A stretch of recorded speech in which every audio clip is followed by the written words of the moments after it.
There are places in the ocean where the water does not move like water. No waves, no ripples, no current curling across the surface.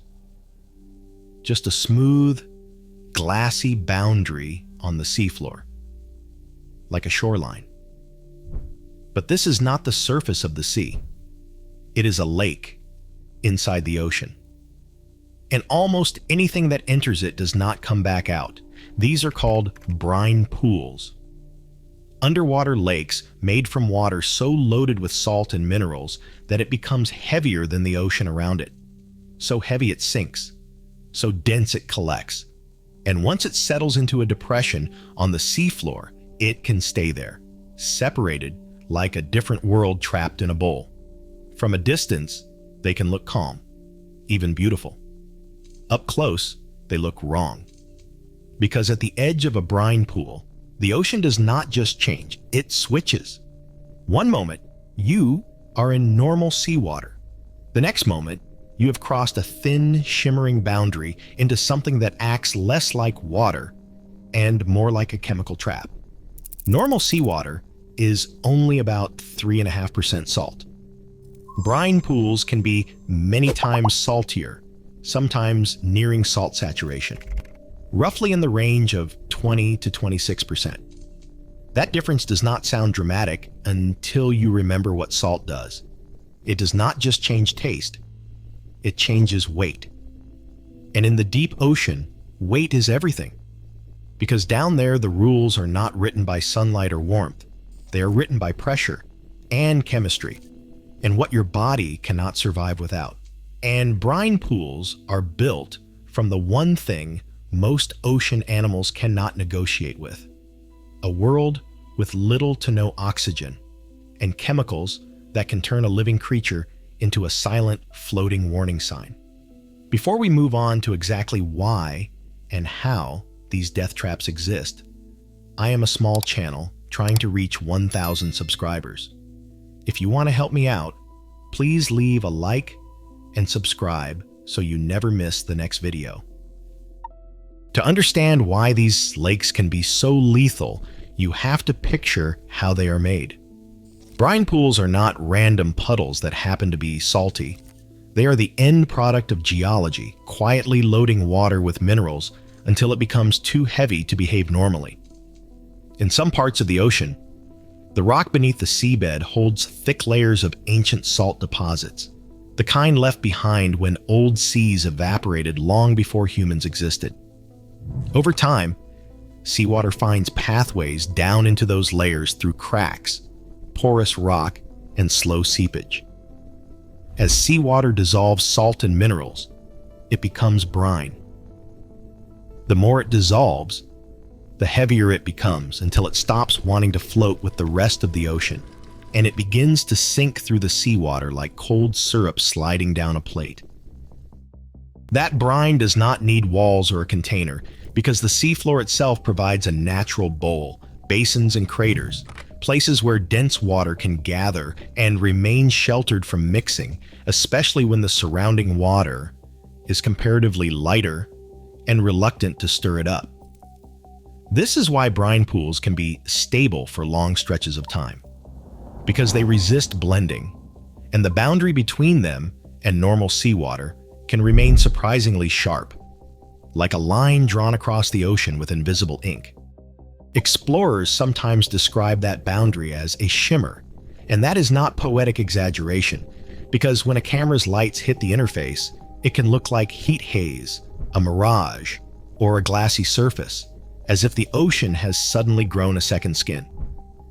The deeper you go, the more unnerving it feels, because brine pools are not sitting in sunlight where you can see what you are doing and judge distances by familiar shadows. Many are found hundreds to thousands of meters down, where pressure rises so fast that even at a few hundred meters, you are already in a realm where the weight of the water above is crushing and constant. That's why humans don't casually go to these places, and why the story of brine pools is often the story of machines. Remotely operated vehicles and deep-sea submersibles push into darkness, where a simple mechanical failure can turn into a stranded silent problem. The search for a brine pool usually doesn't begin with a dramatic reveal, because down there almost everything looks the same at first. Mud, rocks, scattered debris, the occasional animal passing like a pale thought.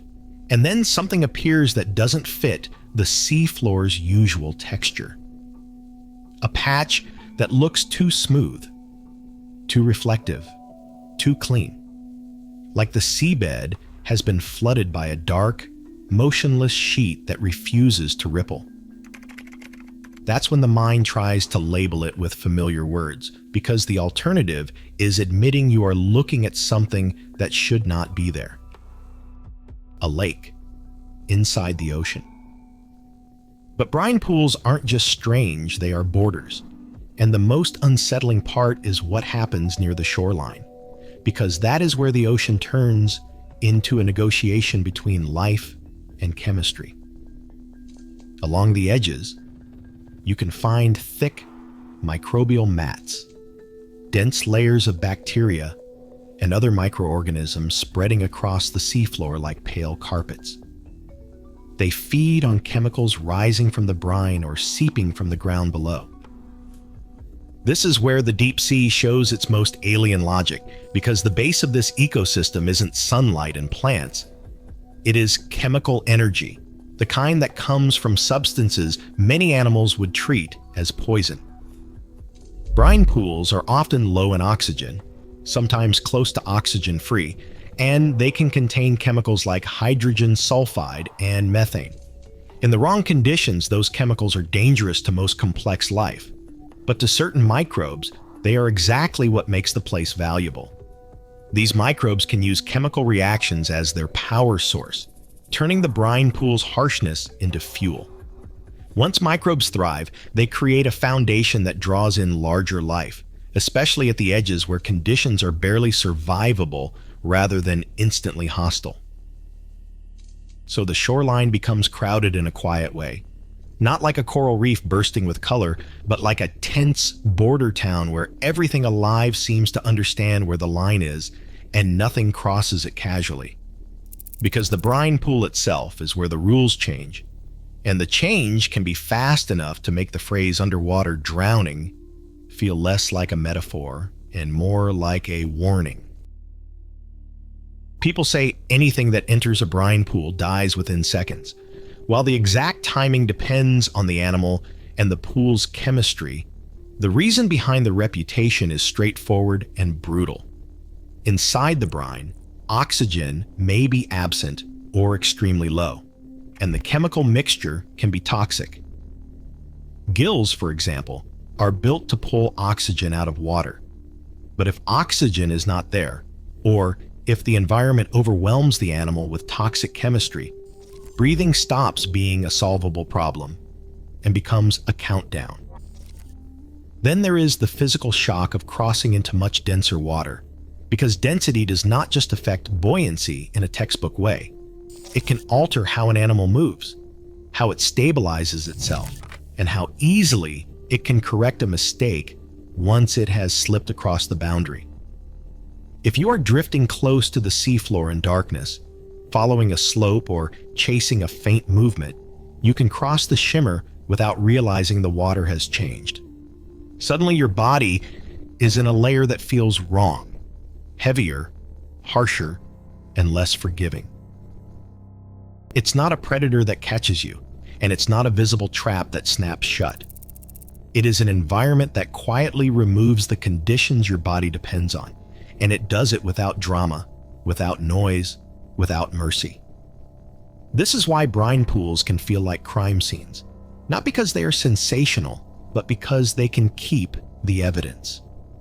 In much of the ocean, a dead animal does not remain for long, because scavengers arrive, bacteria break down tissues, and the seafloor recycles the remains as part of a normal, relentless process. But brine pools can interrupt that process, because if oxygen is absent and the chemistry is harsh, many decomposers struggle, and many scavengers refuse to enter, treating the brine like a hazard they have learned not to cross. That avoidance matters because it can slow decomposition and allow remains to persist longer than they would in normal oxygenated seawater, leaving bones, shells, and sometimes eerily intact traces near the edges or within reach of the brine itself. It's not that brine pools magically preserve everything forever, but they can change the timeline of decay enough to create a disturbing effect. The sense that the lake does not just kill, it keeps a record. And the record forces a bigger question.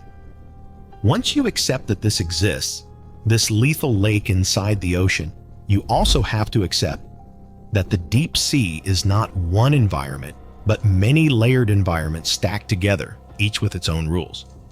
That is exactly why scientists care so much about brine pools. They are natural laboratories where the extremes are not theoretical. They are real, they are stable, and they are inhabited. Brine pool microbes show us that life can thrive without sunlight, using chemosynthesis, chemical energy instead of light, as a foundation. That kind of real-world ecosystem is one of the best examples of how life might operate in places that look completely inhospitable by surface standards. When people talk about dark ocean worlds under ice, places where liquid water might exist far from sunlight, the brine pool shoreline becomes more than an Earth curiosity. It becomes a clue that says, in the right conditions, life can build itself around chemistry alone. And that leads to the most unsettling part of the story. Brine pools are not easy to find, and the ocean does not advertise where it hides them. The brine can sit in depressions, stable and quiet, while the rest of the ocean moves above it. And unless a submersible, or ROV, happens to sweep its lights across that shimmer, the lake remains invisible to human awareness. Which means the brine pools we know about may not be the full story. They may be the handful we have stumbled across in a world that still has vast areas we have never mapped in detail, never explored closely, and never watched for long. So when you imagine the seafloor, it is worth replacing the mental image of a flat, empty desert with something stranger, a landscape that can hold pockets of heavier water like hidden basins, places where chemistry shapes geography and where the ocean contains smaller oceans within itself. A place where a boundary can look like a calm surface but behave like a cliff, and where the wrong drift in the wrong darkness can move a living creature from safe to unsurvivable in a single, silent crossing. Brine pools are proof that the deep ocean does not just hide animals we have not named yet. It hides environments that feel designed to test the limits of life, and it does so quietly that you could pass above them and never know what is waiting below. So the next time you hear the phrase underwater lake, do not imagine a harmless novelty or a quirky science fact. Imagine a still, dense pool on the seafloor that resists the ocean around it, that draws life to its edge, that punishes mistakes, and that leaves behind a record of whatever crosses the line. And then consider the question brine pools force into the open, whether we like it or not. If Earth can create places like this in the dark, places that are deadly, stable, and alive at the margins, what else exists in the deep that we have not recognized yet? And what would it take for us to finally see it? If you liked this video, please make sure to leave a like and subscribe. That way, you will never miss the next one.